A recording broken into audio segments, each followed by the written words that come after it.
दोस्तों, क्या आप जानते हैं 6 बजे के बाद शरीर का अंतिम संस्कार क्यों नहीं किए जाते? और क्या आपको पता है मृत्यु के बाद क्या होता है? और 24 घंटे बाद आत्मा घर क्यों आती है? और मृत्यु के बाद 13वीं क्यों मनाई जाती है?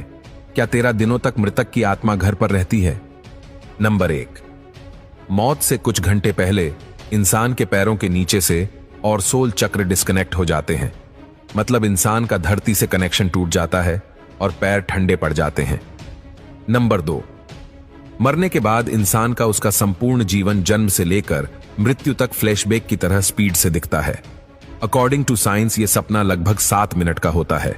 उसके बाद ब्रेन शट डाउन हो जाता है और अंत में इंसान अपनी सुनने की शक्ति खो देता है, जिसके बाद ऐश कॉल टूट जाता है, जो कि एक तरह से शरीर और आत्मा का कनेक्शन है, जिसके टूटने से आत्मा शरीर से मुक्त हो जाती है। नंबर 3, लंबे समय से शरीर में रहने के कारण वो बॉडी को छोड़ने से मना करती है। वो फिर से बॉडी में प्रवेश करने की काफी कोशिश करती है, लेकिन वो असफल रहती है। जैसे हमारे लिए किसी की मृत्यु को स्वीकार करना मुश्किल होता है, वैसे ही आत्मा भी शरीर की मृत्यु को मानने से इनकार करती है। नंबर 4, शरीर छोड़ने के बाद आत्मा बॉडी के 15 फीट ऊपर हवा में तैर रही होती है। वो अपने परिजनों को रोता हुआ देखती है। उसके बारे में बोले गए शब्दों से किसी शोर की तरह सुनाई देते हैं। नंबर 5, हिंदू ग्रंथों के अनुसार रात के समय अंतिम संस्कार नहीं किया जाता। उसे सूर्य देव की पहली किरण के बाद ही जलाया जाता है।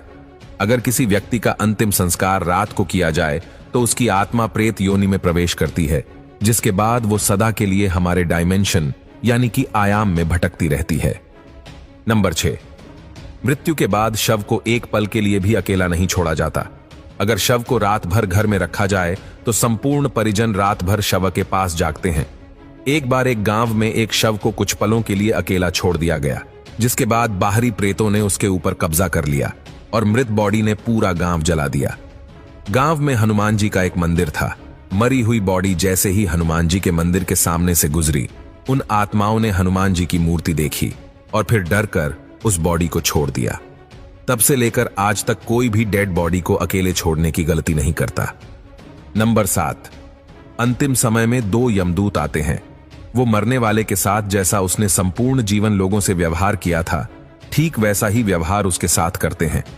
अगर मरने वाला अच्छा आदमी है तो इजीली प्राण त्याग देता है, परंतु वो पापी है तो यमदूतों के टॉर्चर से वो तड़प तड़प कर मरता है। नंबर 8, जिसके बाद आत्मा को एक प्रकाशमय गुफा से होते हुए यमदूत यमलोक लेके जाते हैं। रास्ते में वैतरणी नदी पार करते हुए आत्मा को जाना होता है।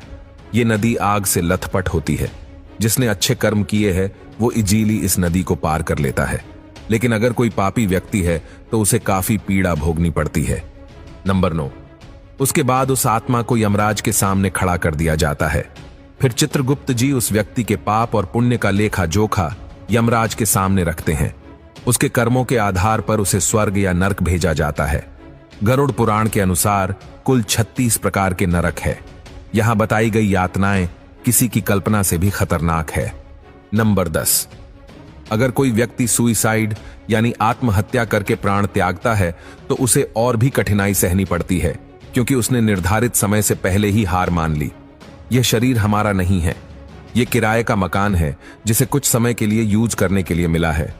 यह मिट्टी का है और एक दिन मिट्टी में ही मिल जाएगा।